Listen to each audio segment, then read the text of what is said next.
Hey guys, welcome back to the channel. This is Jay Massey, and what we're going to talk about today is the process for, well, bad reviews. I mean, at the end of the day, not every one of your guests is going to shape up and be exactly like you hope.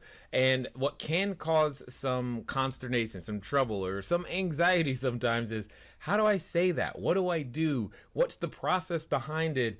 Because you don't necessarily want to feel bad, but you want to make sure that you're accurate and let the next potential guest or host know what's going on. And there's just a way that we've found that works best to handle that so that you can continue to have good relationships, not only with the platform, but future guests as well. Again, if you like information like this, please make sure you leave us a like and hit that subscribe button, as well as the notification bell, so that you can know when we post a new video. In the meantime, enjoy.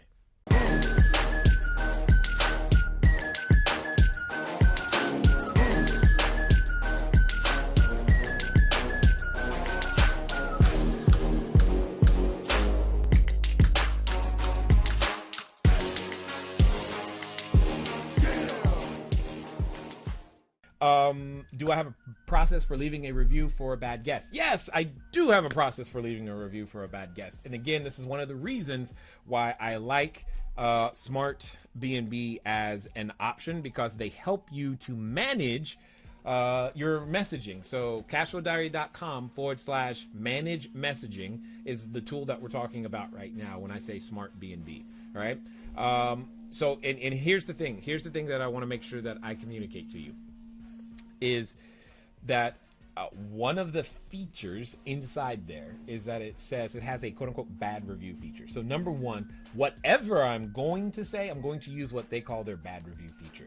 Basically, and I'm assuming this is on Airbnb. If it's not, then the process is still the same. But using their feature, because Airbnb allows you to leave a review for up to 14 days, right? And what I love about their feature is that it literally waits to like the last possible minute, not last possible day, last possible minute for you to leave your review. Because oftentimes when you leave a review, Airbnb starts this process of reminding them to leave a review. And I really don't want them to leave a review, especially knowing what I'm about to say about them is not going to make them happy. Not that they could have seen my review first, but nonetheless, I would rather have no review from them at all. So, with that being said, I love that feature. So whatever I'm going to say, I put it in their little bad review option. And so therefore, the review gets there at the last possible second. Now, with that, I just state what happened. So, not how I feel, what happened. I want to be really clear about that. How I feel taken advantage of. I feel used. I feel like you are ungrateful. I feel like you just don't understand what it took and takes for us to deliver such clean quality service. Do you know how difficult it is? It was for us to clean, how much work, how much extra work you were, not only for our staff, but how much challenge you put in on our plate for to be able to serve the next person, because you felt entitled to dump your stuff right there on the floor. I mean, I've had a guest who literally told me I couldn't find another trash bag,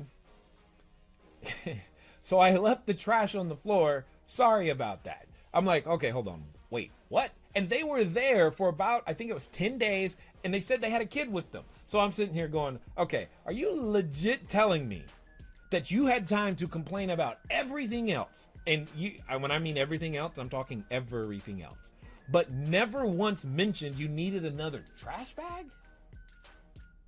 So you thought the best thing to do was to leave the trash on the floor. Anyway, so yeah, we don't talk about how we feel. You can all feel how, you could probably feel how I feel right now about that one. But we do talk about what happened, right?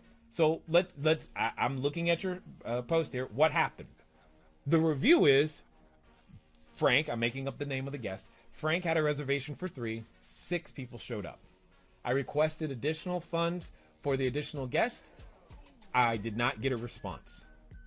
The unit was pretty messy and required extra cleaning time from our staff, and we noticed that the heater was on 81, and I found 2 unused cigarettes on the kitchen floor. I do not recommend Frank. Simple. right? That's how I would leave that message. All you're doing is stating what happened. Nothing else. That's what you observed. That was your experience. That was not fun for you. And you're making sure everybody else knows exactly what happened. Anything more than that is usually going to be a challenge. All right, ladies and gentlemen, I thank you for your time, your attention. Keep asking your questions, because we want to make sure that you have exactly what you need to go out there and to be the success that I already know that you are. So with that being said, it's been fun talking to you guys today. I look forward to talking to you soon. Until next time.